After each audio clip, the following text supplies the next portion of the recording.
le fait d'inclure l'égalité entre les hommes et les femmes exclut d'emblée les personnes non binaires et intersexes.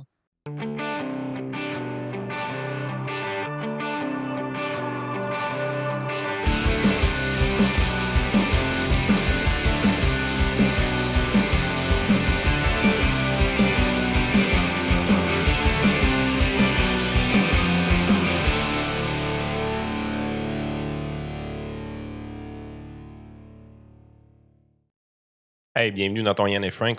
Aujourd'hui, gros sujet, la Constitution québécoise. Il y a des consultations. On va parler de féminisme, égalité homme-femme avec le réseau féministe québécois. Donc, c'est un gros, gros, gros sujet pour nous. On a une invitée, Alexandra Hull. Ben oui, Yann, on va en parler parce que c'est important d'invisibiliser les femmes. C'est ça qu'on va. C'est de ça. Non, c'est pas nous qui fait la promotion de ça, hein, c'est la Fédération des femmes du Québec. On va en parler dans quelques instants. Juste avant, remercier des commanditaires qui permettent au podcast d'exister. Nos amis de Ready for Canada qui ont des promos en cours. Donc, tous ceux qui ont besoin d'aide pour la résidence permanente au Québec, c'est 10% sur les services. On a 20% aussi pour la validation d'emploi permanent. Donc, ceux qui ont besoin d'aide, là, c'est jusqu'au 15 décembre. Allez faire un tour sur le site web de Ready for Canada. Range Brand, ben écoute, Max m'a écrit hier, c'est la sortie de leur fameuse chemise. Sont Donc, belles. ouais, c'est ça. Je sais pas si tu peux les mettre, les faire apparaître à l'écran. Fait que c'est une nouvelle collection qui sort. Fait que tu sais, c'est ça. Un moment donné, les t-shirts, c'est le fun. Les hoodies, c'est le fun. Mais maintenant, ta blonde, elle veut que tu sois mieux habillé. Ou ton chum, là, il y en a une section pour femmes aussi. Fait que, il y a les chemises. Donc, moi, j'ai bien hâte d'avoir la mienne. Je pense que Yann a commandé la noire. Moi, j'en ai commandé une rouge. Fait que c'est ça. Je vais avoir enfin un nouveau morceau de linge à me mettre sur le dos. Fait que c'est ça qui arrive. Pour notre dernier commanditaire TLF Dessin, ben, c'est les dessins industriels. Vous commencez à savoir les plans 3D. Donc, dans le domaine de la construction, si vous les contactez, ils vont pouvoir vous aider avec vos projets de construction. Donc, on va faire entrer Alexandra qui est avec nous. Je la fais entrer dans le podcast. Salut Alexandra. Bonjour Frank. Merci beaucoup d'être avec nous. En fait, tu m'avais écrit un email parce que tu m'avais dit il y a les audiences qui commencent, en fait, les consultations pour le projet de loi, ce qu'on appelle le projet de loi 1, qui est en fait la fameuse Constitution du Québec de Jolin Barrette. Et donc là, tu me dis, il y a plein de groupes qui vont assister à ces audiences-là, puis je pense qu'on va être pas mal dans les seuls à dire ce qu'on a à dire ou à essayer de dire autre chose que ce que les autres groupes, euh, les mauvaises langues diraient les autres groupes subventionnés vont dire. Fait que c'est ça, mais en fait, juste après le podcast, tu prends la route pour te rendre à Québec pour aller à l'Assemblée nationale pour ça avec tes collègues. Donc, on profite du temps qui te reste là, pour parler de ça là, avec nous. Donc, c'est ça. Vous, dans le fond, c'est quoi que vous allez présenter devant le ministre, finalement? Là? Ben, dans le fond, nous, ce qu'on va présenter, c'est le mémoire qu'on a déposé la semaine dernière, OK. qui concerne le projet de loi 1. Donc, dans le projet de loi 1, il y a le droit à l'avortement qui serait inscrit dans la Constitution. Par rapport, si on parle de ce qu'il y aurait par rapport aux droits des femmes, il y a aussi l'égalité homme-femme qui ferait partie de la Constitution. Fait que nous, vous comprenez qu'on est en faveur de l'égalité entre les femmes et les hommes, Mhm. mais visiblement, ce n'est pas le cas des groupes féministes intersectionnels qui ont déposé des mémoires. Mais attends Euh, Mais, un peu. mais juste avant, par rapport à l'histoire de l'avortement, j'arrête pas de voir passer des vidéos puis des articles là-dessus. Même le barreau du Québec, et je sais pas, je veux t'entendre là-dessus, parce que même le barreau du Québec est sorti en disant ouais, là, c'est comme si le projet de constitution amenait ça un peu de manière, mais pas inutile là-dedans, mais c'est-à-dire que c'est comme si ça venait ouvrir la porte à créer un flou juridique là-dedans. Là. Donc, eux, ils ont l'air de dire au gouvernement, touchez donc pas à ça, le statu quo en ce moment est correct. Là. Fait que vous, c'est quoi votre position par rapport à. J'avoue que c'est un peu des technicalités légales que je comprends plus ou moins, dans le sens que moi, j'avais compris que l'avortement, c'était fédéral. Là. Fait que je sais pas trop à quoi ça sert que le Québec ait joué là-dedans pour mettre ça dans une loi. Parce qu'actuellement, au Québec, il n'y a pas de loi, de ce que je comprends, qui non. régit ça. C'est juste ça l'est légal parce que ça a été décriminalisé par le fédéral. des années 80, quelque chose comme ça. Donc maintenant, ça l'est de facto, mais eux veulent comme faire un genre de signalement de vertu avec ça pour dire on va aller le réinscrire dans la loi. Fait que c'est quoi la position de la tienne puis celle de tes collègues pour Ben, ça? en fait, tu sais, ce qui se passe avec le dossier d'avortement, tu sais, on en parle beaucoup là, dans les médias dernièrement, c'est que la majorité des groupes, des avocats, juristes, etc., considèrent que les jurisprudences qui ont mené à ce qu'on décriminalise l'avortement, ce soit suffisant comme protection. Donc, si on ne met pas de loi vraiment pour l'encadrer, on n'est pas obligé de le définir. C'est un peu ça la logique qui est derrière ça. Lorsqu'on se fie juste aux jurisprudences, ben on se dit, ben, il y a la jurisprudence qui protège ça. Puis, essayer de revenir sur une jurisprudence, ben, c'est plus touché que de mettre ça dans une loi puis de dire, bon, parce que si tu mets ça dans une loi, l'avortement, euh, ben, dès que tu fais une loi, tu as des règlements. Fait que ça peut mener à un encadrement dans une certaine mesure de l'avortement. Ça peut aussi amener à ce que des gens contestent cette loi-là. Mhm. On le voit avec n'importe quelle loi, n'importe qui peut décider que ça ne fait pas son affaire puis poursuivre le gouvernement. J'ai le Donc, feeling ici, on a affaire un peu à notre petit côté français à l'intérieur des Québécois, dans le sens que, on le sait, la loi du côté anglais, le common law, est basé beaucoup sur le principe de la jurisprudence énormément, alors que le côté français, le code civil, on aime codifier à peu près tout. Il faut vraiment codifier puis que toutes les situations possibles et inimaginables soient codifiées dans la loi. Ben, je pense on semble faire affaire là. Là, on a quelque chose qui fonctionne, que personne conteste vraiment. Il n'y a pas d'élus qui le contestent, il n'y a pas de groupe qui le conteste. Pourquoi qu'on toucherait à ça, autrement dit? ben, il y a ça, mais il y a aussi l'autre pendant, parce que nous, notre position, c'est comme, on n'est pas sûr, parce que de l'autre côté, ça s'est vu dans d'autres pays, flipper de bord des jurisprudences, OK. puis décider de finalement soit redéfinir ce que c'est qu'un soin de santé, parce que nous, au Canada et au Québec, l'avortement, c'est considéré comme un soin de santé. Fait que c'est comme te faire opérer un genou ou. Ça le rend gratis, dans le fond, là. Oui, c'est ça, c'est vraiment comme c'est un soin. Un peu spécial pareil quand tu y penses, là, que ce Oui, soit ben, considéré comme un ça pourrait en être tout un cas, autre débat, ça c'est là. mon point de vue personnel, là, mais je trouve ça quand même très weird qu'on cons tu sais, c'est un peu le même débat qu'il y avait eu sur, l'aide médicale à mourir, là, que c'est un Oui, soin de santé se faire euthanasier, là. Je veux dire, c'est quand même oui. spécial pareil, là. Tu sais, c'est ça. Puis c'est ça, de l'autre côté, ben, parce qu'il faut dire que des deux côtés, tout le monde est d'accord avec l'avortement, là. Tu sais, c'est pas comme on est contre, on est pour, tu sais, on est d'accord. En fait, ce qu'on n'est pas sûr, c'est qu'est-ce qui est le mieux pour protéger l'avortement, parce que de l'autre côté, quand on regarde aux États-Unis, c'est des jurisprudences qui protégeaient l'avortement. Il n'y avait pas de loi qui encadrait l'avortement aux États-Unis, puis c'est Ouais, justement les juges qui ont fait, bon, ben la jurisprudence, tu sais, on la jette aux poubelles, puis on laisse aux États C'est pas décider faire ce qu'ils veulent. Donc, c'est ça. De l'autre côté, on se dit que ben, si on met ça dans la Constitution, ben, si jamais il y a des changements de gouvernement ou des changements de juges, ben, on va pouvoir se battre contre le gouvernement pour garder ce droit-là parce que nous, on va l'avoir mis dans notre Constitution. C'est un mmh peu ça les deux, les deux positions. Puis nous, dans notre organisme, tout le monde était divisé là-dessus. Là. OK. Parce que tout le monde est d'accord avec le principe de base qu'il faut comme protéger l'avortement, c'est comment qu'on le fait. D'autres qui pensent que les jurisprudences, c'est assez. D'autres qui pensent que c'est pas suffisant parce que le contexte mondial bouge beaucoup depuis quelques années. Là. Vous l'avez vu, Fait que on même voit aux dans un États-Unis. organisme comme le vôtre, où est-ce que les gens ont une mission commune très claire, très définie, où est-ce qu'à peu près tout le monde va dans la même direction, ce sujet-là divise dans un organisme comme celui-là. C'est quand même. Oui, mh. Ça montre que c'est une bonne expression qu'on dit, c'est un bâton plein de marde, là. ben, c'est ça, C'est un peu c'est difficile. pas évident. Parce que Ben, c'est toutes des situations qu'on ne sait pas si ça va arriver. Fait que là, ce que le gouvernement fait en mettant ça dans la Constitution, c'est que là, il faut se dire ça va peut-être arriver, vite, il faut se dépêcher pour trouver une solution magique qui va nous protéger. Mais dans le laps de temps qu'on a eu pour y réfléchir, c'est vraiment, tu sais, je veux dire, Jean Barrette a annoncé ça quoi en octobre. ouais, ça Je pas pense longtemps. que le projet de Constitution, là, on est début décembre. Fait que, tu sais, il faut que tu demandes à tout le monde de prendre position puis de Mmh. réfléchir à ça. Fait que, tu sais, c'est. Ouais, puis Puis est-ce l'autre que tu. mais juste dire quelque chose, c'est que l'autre point, c'est un peu ce qu'on parlait juste avant de commencer l'entrevue. Tu me disais, un des problèmes que nous, on cible avec ça, puis c'est mon avis aussi, c'est qu'ils ont mis sur pied ce projet de constitution-là, mais dans la mécanique de la Constitution, elle est très facilement modifiable. Ce qui est. Il y a plein de gens, j'ai vu plein de gens commenter, dire Ah, c'est une faiblesse, mais c'est une force en même temps. Non, moi, je pense que c'est vraiment. Moi, je pense qu'une Constitution, c'est comme les tables, tu sais, c'est comme les tables de la loi là, dans la Bible. Là. Tu sais, Mhm. t'es pas censé être comme ben, ouais, mardi, tu ne pêches, tu sais, tu ne commettras point l'adultère, c'était pas permis. Puis mercredi, c'est permis. Non, c'est comme des lois, une constitution qui doit, tu sais, qui doit traverser le temps. Là. C'est Puis rigide.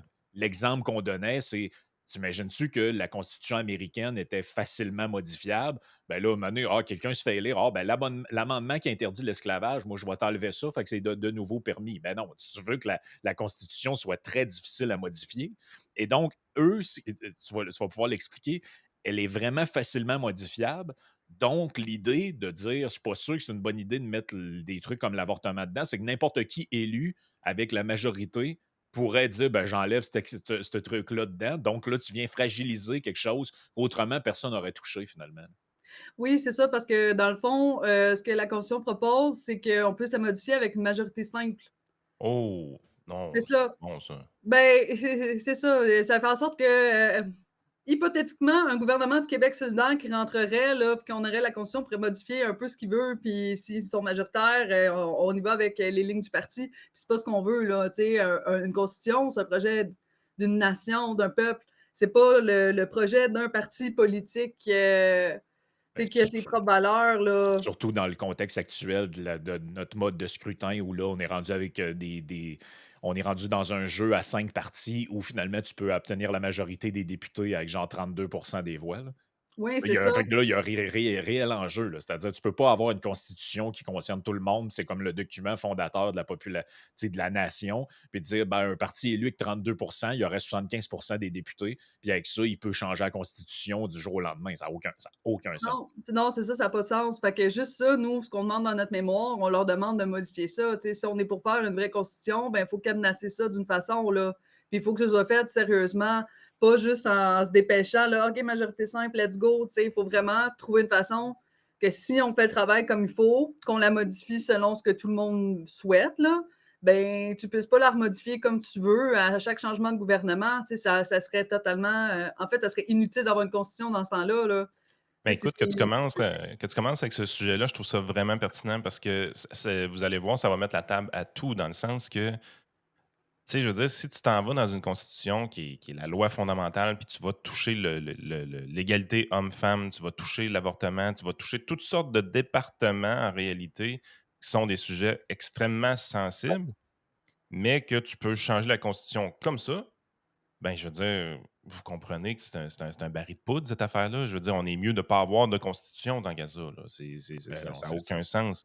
Puis ce que j'ai aimé dans ta phrase, c'est qu'il faut faire l'exercice sérieusement. Depuis le début, on n'a pas l'impression que c'est un exercice sérieux ce qui est en train de se passer là. On a un parti au pouvoir extrêmement faible, qui est bas dans les sondages, qui se ferait éradiquer de la carte électorale dans quelques mois, qui propose un projet de constitution que les partis d'opposition n'embarquent pas vraiment dedans.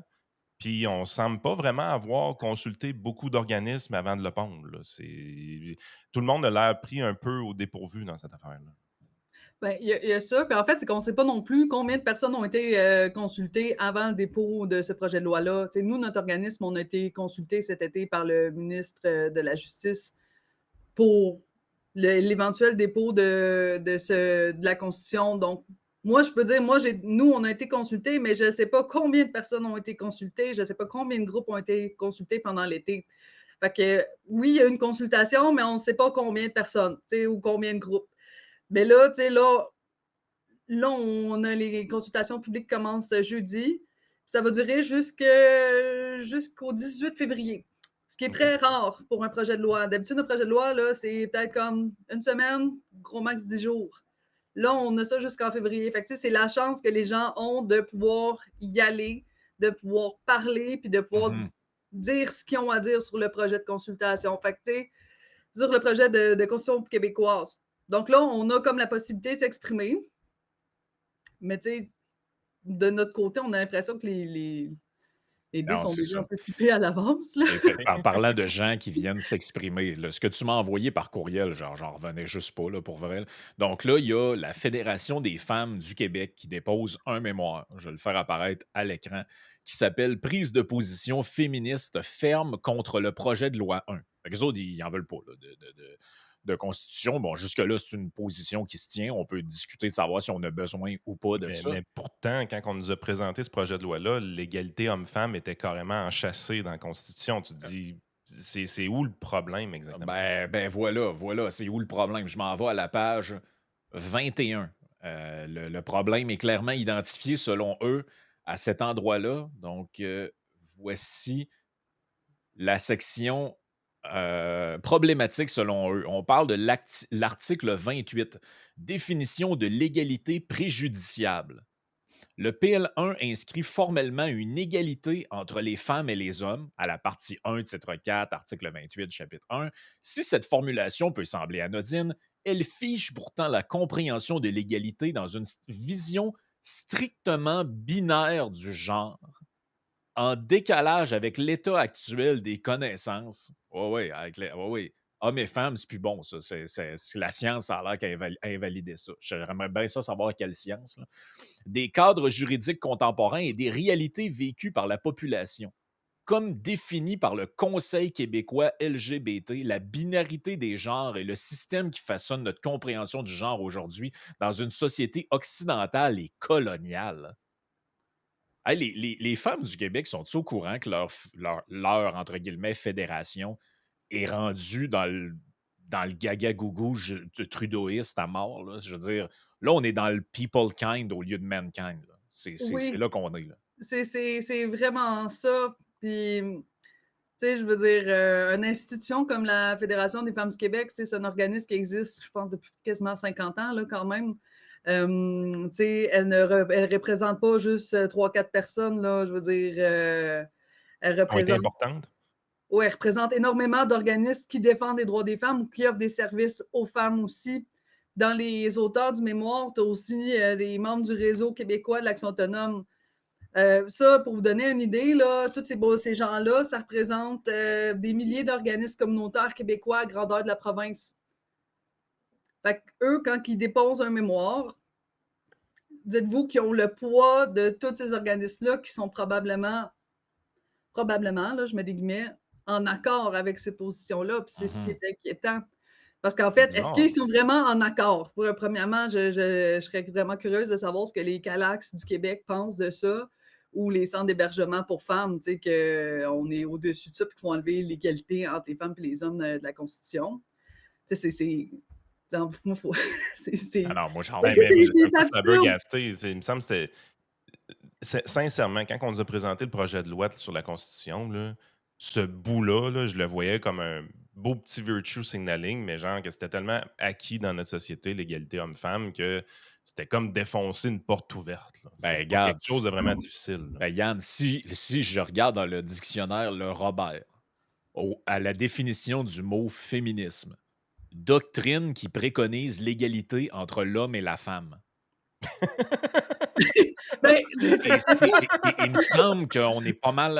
En tout cas, puis là, mais là, en gros, finalement, même le féminisme est rendu, c'est comme rendu transphobe, cette affaire-là, là. Ça, c'est ça, je comprends, là. Oui, c'est ça. Ben, dans le fond, eux, leur point, c'est que c'est pas assez inclusif. Puis qu'on est rendu ailleurs dans le progrès de la société que Ouais, attends. homme-femme, c'est pas un sexe, c'est un genre qui est fluide et qui se modifie dans le temps. Puis que tu as toute une barre, tu peux être homme non-binaire, si ça. Je pense qu'on est rendu à 80 quelques genres là, qui existent là, sur la planète Terre. Fait que pour eux, c'est comme. Ça devrait être comme l'égalité des personnes ou des choses qui ont des corps. On est là-dedans. Puis ce qui est inquiétant, c'est que tous les gens qui ont co-signé, qui appuient ce mémoire-là, c'est tous des organismes super importants au Québec qui ont du poids politique puis qui sont subventionnés par l'État aussi. Donc, nous, notre inquiétude, nous, on est notre petit groupe genre 100% autonome qui est comme let's go, on va révolutionner la planète là, parce Les qu'on fatigants de la gang, là. ouais, c'est ça, on est comme les underdogs du féminisme là, au Québec. C'est de voir que des associations aussi grosses que ça ont un gros poids dans des commissions parlementaires parce qu'ils sont là depuis longtemps, ils sont financés par l'État, puis ils ont le pouvoir de faire changer d'idée des députés ou de leur suggérer que c'est peut-être pas une bonne idée. On l'a déjà vu là, à la deuxième partie de la réforme du droit de la famille, quand par rapport au. Il y a eu un projet de loi qui est passé là, par rapport aux mères porteuses, à la filiation aussi. Il y a quand même, le Parti libéral a suggéré qu'on enlève le mot femme la, la réforme du droit de la famille en 2022, là. Ouais, je me rappelle de ça. C'est ça. Ils n'ont pas inventé. Ils se sont pas levés un matin, le Parti libéral, fait hey, on enlève ça. C'est parce qu'il y a des groupes communautaires qui l'ont demandé en commission parlementaire. Parce qu'il y a des gens qui veulent ça, puis qui disent qu'ils représentent la population puis le peuple. Alors, et ces gens-là noyautent, c'est ça que tu nous expliquais, c'est que ces gens-là, dans le fond, font un peu comme les militants écolos font dans les villes, ils noyautent les représentations. Donc, il arrive 7, 8, 10, 12 organismes, ils racontent exactement la même chose, puis là, ben, le ministre passe la ministre passe la journée à entendre des gens qui ont la même chose à dire. Puis il doit Ouais, finir par se dire, ben écoute, ça doit être ça. Mais et le pire, c'est qu'ils peuvent arriver en nous disant des choses qui sont des contre, qui sont des faits. Ben, c'est de la désinformation, en fait. Là. Regardez ce qui est écrit. Comme la binarité des genres, hommes et femmes, est basée sur la reconnaissance légale de deux sexes auxquels sont associés des stéréotypes de genre masculin et féminin. Donc, eux viennent dire hommes et femmes, ça n'existe pas. Pourquoi vous mettez ça là-dedans? Ben, ça c'est ça. n'existe pas. Je veux dire, c'est. À Mais un moi, je moment trouve donné, que ça scrape le combat des femmes. ben, on est Mais rendu dans pseudo-science. Mais nonobstant de ça, Yann, c'est oui, mais fondamentalement, c'est que tu viens dire aux législateurs vous devez souscrire à des choses qui sont pseudo-scientifiques. C'est comme si moi j'arrivais là et je leur disais non, non, la Terre est plate, là. Vous n'avez pas le droit d'écrire qu'elle est ronde là-dedans, c'est pas assez inclusif. Non, mais le homme et femme, il y a une réalité biologique qui est dedans. Puis après, oui, on peut reconnaître qu'il y a toutes sortes de variations puis d'exceptions, là. Mais la réalité, c'est que ça existe, là. C'est la réalité de 99,9% de la population. De 100% de la population. Non, mais je veux dire, il y en a du monde qui sont transsexuels, là, mais je veux dire, c'est pas. Il n'y a pas de. Il y a pas. C'est pas parce que tu as 0,1% de la population qui est en dehors d'une norme que la norme n'existe plus. Là. Puis que la réalité biologique derrière ça est comme une invention sociale. Hey, écoute, ils écrivent là-dedans que le fait d'inclure l'égalité, c'est pas drôle, là, le fait d'inclure l'égalité entre les hommes et les femmes exclut d'emblée les personnes non binaires et intersexes, limite la. Intersexe, c'est les hermaphrodites, ça. Ceux-là qui Genre. naissent carrément avec les deux sexes. Oui, puis tout le monde sait que c'est vraiment très fréquent. Là. Limite la capacité des tribunaux d'interpréter l'égalité de manière inclusive. Ça, c'est de la manipulation. Là. Ils viennent vraiment sous-entendre là-dedans que, vu que dans la Constitution, on écrirait l'égalité homme-femme, ben, quelqu'un qui est comme intersexe, qui arrive devant un tribunal, ben, le juge, il ne sait pas quoi faire. Là. Il est Ah comme, non, ben là, il je est sais. égal, lui-ci, esti. Ben, tu sais, c'est ça. C'est n'importe quoi. Puis en fait, tu sais, il parle des personnes non binaires, mais en fait, il faudrait savoir c'est quoi exactement une personne non binaire, parce que moi, avec tous les gens à qui j'ai parlé, il n'y a personne qui a exactement la même définition, puis on n'a pas de définition légale de ce que c'est qu'une personne trans ou une personne non binaire, parce que c'est libre d'interprétation, c'est eux qui décident ce que ça veut dire.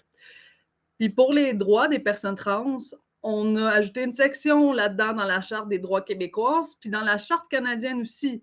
Donc, pour ce qui est des protections des droits des personnes trans, c'est déjà là. Puis là, on est dans un projet d'une constitution. Fait que c'est pas total, c'est différent, puis c'est important Mm. d'avoir des bases. Ça, c'est ce qui met un peu les bases là, de ce qu'on est comme nation. Là. Puis, tu sais, L'égalité moi, homme-femme, je vois ça un fait grand manque de logique dans tout ça. La Constitution te dit un homme, une femme, c'est égal. Toi, tu lèves la main, tu dis ouais, mais je suis né avec un pénis puis un vagin, mais t'es égal, toi aussi. ben, c'est ça. Tout le monde est égal. Puis, peu importe ton identité de genre, t'es un ou l'autre aussi. Parce que sexe et genre, ça veut pas dire la même chose. Mais Exact. eux, dans la façon qu'ils comprennent dans la Constitution, c'est comme si c'était la même affaire, que c'était des mots qui étaient interchangeables, alors que c'est pas le cas. Puis, bref, tout ça pour dire que c'est super inquiétant. On a vu aussi une série d'actions qui a été coordonnée par des gros organismes, dont le Réseau québécois de l'action autonome, ils ont fait un mémoire, ils ont fait une série de posts sur Facebook pour expliquer les dangers de la Constitution, tout ça. Puis dans un de leurs posts, ils invitent les gens à prendre leur mémoire qu'eux ont déjà rédigé, à mettre leur nom et à l'envoyer à l'Assemblée nationale. C'est pas l'action autonome dans leur titre, les affaires? Ça m'apparaît pas très autonome comme façon de procéder. Ben, Eh non, mais là, vous êtes tu pas sais, j mais là, vous êtes pas prêts pour la section suivante, hein. Je l'avais pas lu, je viens de le lire, là. On dit non, non, tu sais, ça a pas de bon on dirait que c'est moi qui l'ai inventé, là. La section 2.4.2 du mémoire de la Fédération des femmes du Québec, là, s'inquiète que le fait d'avoir mis hommes et femmes là-dedans priverait les non-femmes d'avoir un avortement. Ah. Ah non, mmh, mais le le le PL1 soulève également un problème d'exclusion. En constitutionnalisant une égalité qui se limite aux femmes cisgenres, on ignore les réalités des personnes trans et non-binaires susceptibles d'avoir recours à un avortement. Voyons donc. Mais voyons, mais il y a pas d'homme qui va se faire avorter. Mais on dirait qu'on est dans comme un monde parallèle, là. Puis oui, ces gens-là prétendent comme parler au nom de la population. Puis là, on est rendu dans les hommes avortés, là. C'est. c'est ça. Puis dites-vous que, tu sais, c'est pas juste une initiative, là. Sont énormément de groupes à penser ça, ou du moins à appuyer ces positions-là. Ces gens-là vont être très présents puis sont très vocaux aussi là, dans les auditions là, pour Ben, tous c'est ces qu'un projets de organisme loi. comme le vôtre, Alexandra, va être un peu marginalisé parce qu'il va y avoir 85 organismes qui vont dire exactement le contraire de ce que vous allez dire, en réalité. Oui, ben c'est ça. Fait que moi, ce qui m'inquiète dans tout ça, c'est, tu sais, là, on a la chance de pouvoir, tout le monde a la possibilité de pouvoir s'exprimer par rapport à ce projet de loi-là. Mais qu'est-ce qu'on fait? Qu'est-ce que les élus vont faire quand on a l'impression que tout est un peu décidé à l'avance? Tu sais, qu'ils vont être, mettons, je sais pas, 50 groupes qui déposent la même affaire, qu'il faut retirer l'égalité femmes-hommes de la Constitution. Est-ce Mhm. qu'ils vont les écouter puis les prendre au sérieux? Parce que, tu sais, comme je vous l'ai dit, tu sais, c'est des groupes qui existent depuis plusieurs années, qui représentent des organismes communautaires à grandeur de la province. Tu sais, c'est pas juste un petit groupe de Montréal, là. Tu sais, c'est des institutions. Mhm. Fait que, ça l'en dit non sur, sur la démocratie au Québec, là. Parce que je veux dire, c'est les mêmes groupes qui hurlaient que la CAQ, le gouvernement, n'était pas démocratique, qu'il ne représente pas la Ouais, population. ouais, ouais. Mais en même temps, on va se servir des Eux, mécanismes institutionnels, des auditions, puis des commissions, puis tout ça, pour arriver à leur position à eux. Puis l'égalité homme-femme, je suis pas mal sûre que la très grande majorité des Québécois adhèrent à ça, là, puis Ah hurleraient oui. s'ils savaient que tu as des gens qui disent les représenter, qui vont totalement pas dans ce sens-là. Là. C'est quoi les grands points dans votre mémoire à vous que vous voulez présenter, là, les choses qui vous tiennent vraiment à cœur dans ce projet de constitution-là? Ben nous, ce qui nous tient à cœur, ben, l'égalité homme-femme, on veut que ça reste.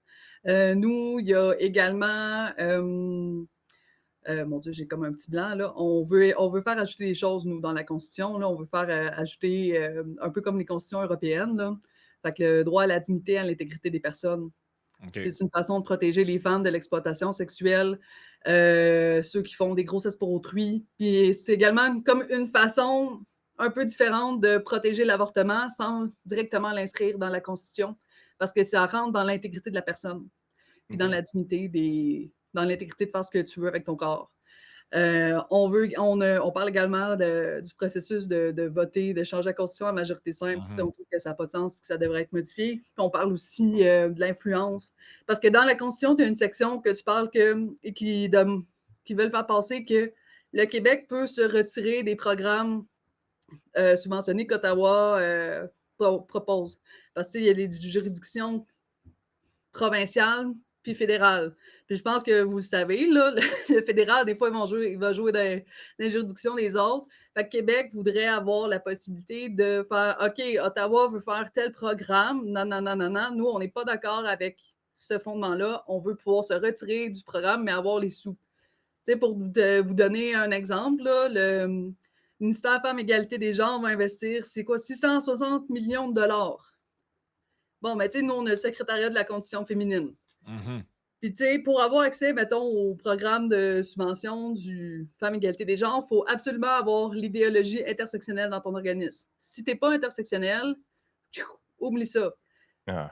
Fait que, au Québec, il y a beaucoup d'organismes qui vivent grâce à Ottawa. Puis, tu sais, veux pas, si tu la grille d'analyse intersectionnelle, c'est ce que ça donne dans le mémoire qu'on a vu aujourd'hui.